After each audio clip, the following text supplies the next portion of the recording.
Now, stakeholders have said the new Naira notes designed by the Central Bank of Nigeria will help put a stop to money laundering, vote buying, ransom taking, and counterfeiting. They say the move has handed a final blow to money launderers and vote buyers ahead of the country's general elections, which begin in February. Arise analyst Kayode Otitoju joins us to discuss CBN's new measures to curb money laundering and terrorism funding as part of efforts to stem the insecurity in the country. Good day and welcome to the program. Good afternoon. A brand new week. Yeah. Now let's get straight into it. Of course, there's a conversation about the new notes, and then there is the anti-money laundering regulations as well that have now been shared with the public. What are your initial takeaways on this? Do you feel that, I know you've always been in favor of this. This is a conversation we've had severally on this platform. But now as we experience the rollout and the practicalities of what these new measures mean, what are your takeaways? Yes, I think it's still part of the efforts by the central bank to frustrate, money laundering or vote buying.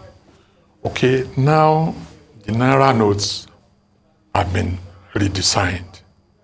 And before it was redesigned and 500 million notes printed, we learned that over 80% of Nigeria money was outside the banking sector, okay? Which means they were either locked up in capital market or some money market different from banks. Because even the money market, we have the mortgage,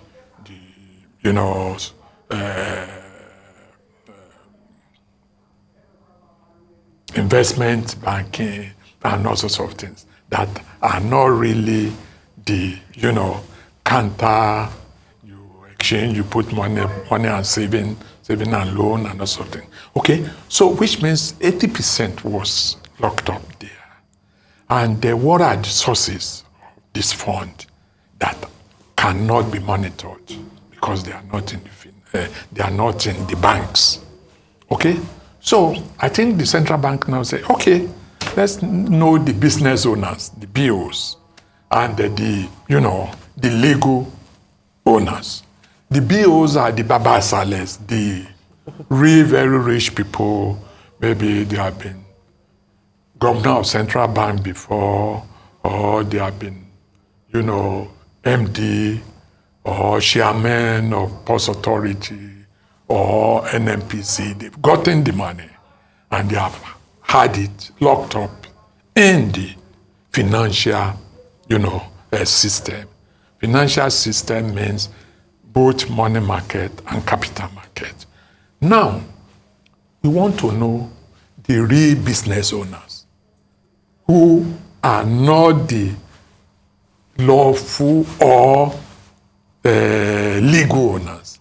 The legal owners are the MDs, the directors and whatever. So, we want to know due diligence on them. What was the source of their fund before they own the business, or before they buy the stock, or before they even assisted the stock exchange in raising the bond? Okay, so that we will now know people behind money laundering. Okay, and which I think is a step in the right direction.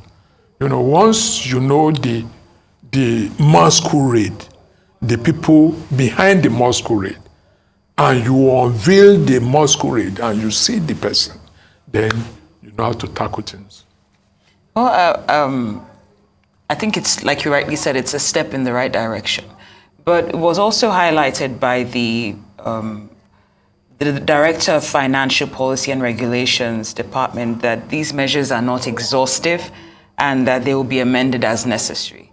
Do you think that they should have made sure this was airtight before going ahead? It can't be airtight. Anything in Nigeria, you have to be a bit flexible, because along the line, you find that actually if you are too serious about these owners, okay, all the industry and whatever will collapse. because it's this money that funds, the sources of employment and what have you.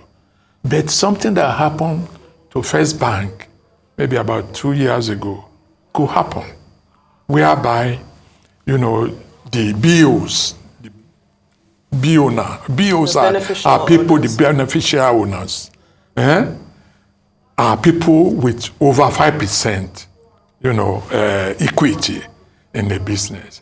So if you expose all of them, okay, and they are not, it will affect the businesses that are being financed by this money.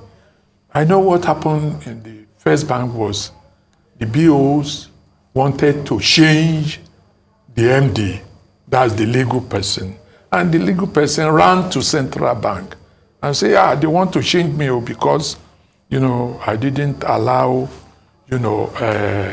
this non-disclosure and all sorts of things. And Central Bank move in and change the BOs. You get my point? So it happens, but we have to do it, we have to tread, softly so that it doesn't affect, the investment climate of Nigeria. And now, as you rightfully pointed out earlier, these BOs, you painted a picture of their profiles. These are high net worth individuals. They're power brokers. Now, realistically, this policy looks great, as we've seen with all the policies, recent policies from CBN coming out. Look fantastic on paper, but the implementation is a little bit more cumbersome. Now, how practical is it that we will be able to identify and verify in black and white who these people are? Because in most cases, it's an open secret. Most of these people are known very publicly. However, nothing can be done. They seem to be untouchable, especially because of the amount of wealth that they control. Do you think that this is going to pose a challenge in implementation? Because these people how likely is it that they will want to be openly associated with these vehicles that are ultimately committing such a huge money laundering crimes in the economy? I know it's a daunting task, but they say nothing venture, nothing gain. Okay?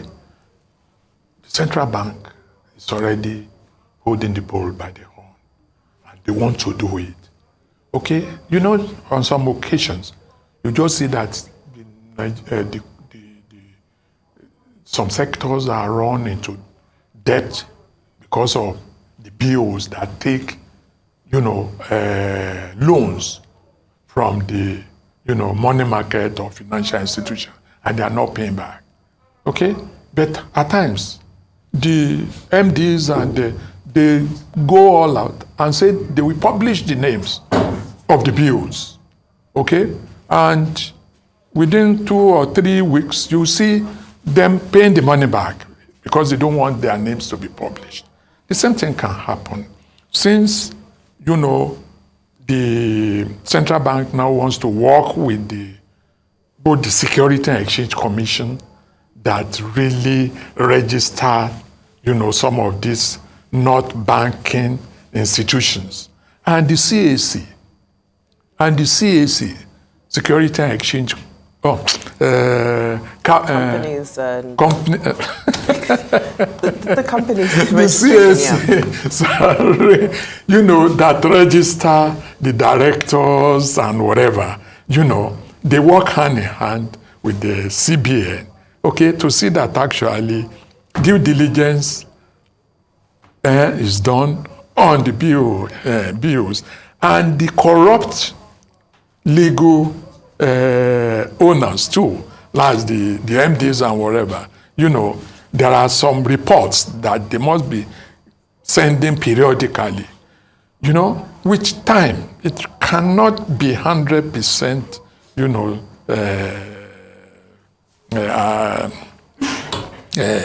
Foolproof result, but let's start, and gradually. Now, it's difficult for you to stack the cash, the 80% of the cash. If it's not yet injected into the banking system or into the capital market through equities and whatever. Now, it becomes ordinary people after the end of this month. Okay, that's one. Then you too, that you manage to use your position to make it because you are the chairman or you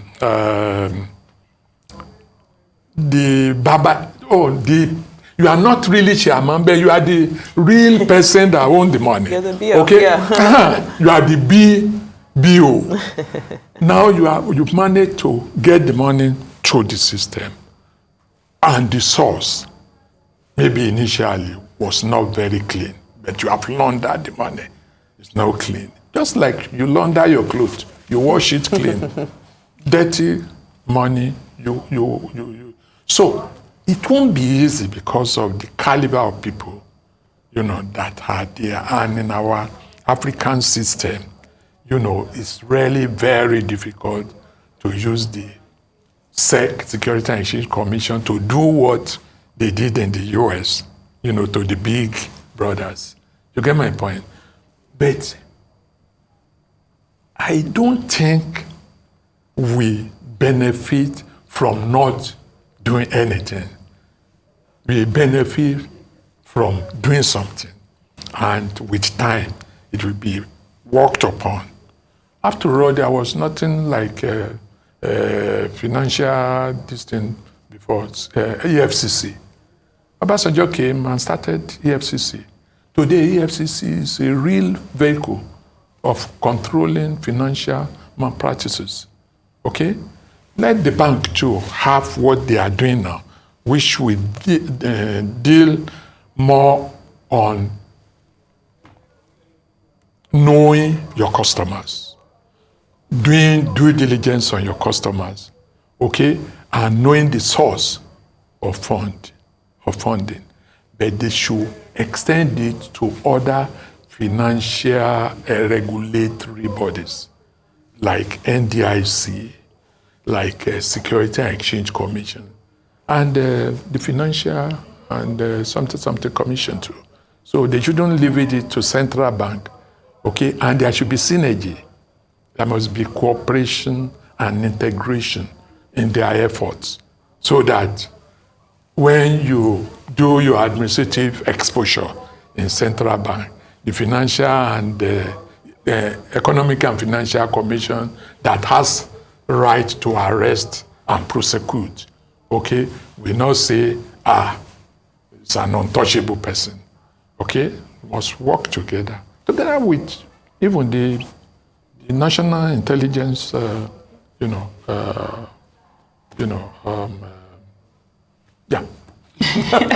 I definitely applaud what you're saying about collaborative effort, because I think, when more hands are on deck, things can be better implemented. But, I'm curious as regards the regulations. For instance, we know that they mandated institutions to conduct enhanced CDDs on BOs and whatnot, that pose higher risk and file a suspicious transaction report to the Nigerian Financial Intelligence Unit, that's NIFU or NFIU. I'm seeing a lot of what the expectations are. But do you think enough has been done to ensure that these financial institutions actually comply? Because in a way, it reminds me of when the directive was given by the CBN, all banks should make sure that they're administering the new notes. And then we will go to the ATMs and we didn't find them. So are they really equipped for what they need in order to make this implementation relatively smooth? I think really they're equipped. But just as I said, the Nigerian factor is still always there. Because some of the chief executives, okay, are even recommended by the BOs, okay? And if you do anything that can injure them, they have a way of handling it in a subtle way, which may not be to the national interest or the intention of the central bank per se. You get my point? And so even the companies we are talking about, who are the owners? Are they not former directors of maybe the central bank or the banks itself, like the MDs of the bank and whatever? Those are the people who really know the nitty-gritty of financial sector. And when they come out, they are the people that register the complaints, be it payment system and whatever. They are the people, so they know how to circumvent if they want to. So, and now what is the caveat? The caveat is the central bank must get monitoring and enforcement section of the organization. And if they can, then they should work with the enforcement and monitoring section really set up by federal government to handle such. To handle such. Very noble, I think we all agree, very noble proposition from the central bank, and we hope it has honorable people to execute it. Kayode Otitoju, thank you so much.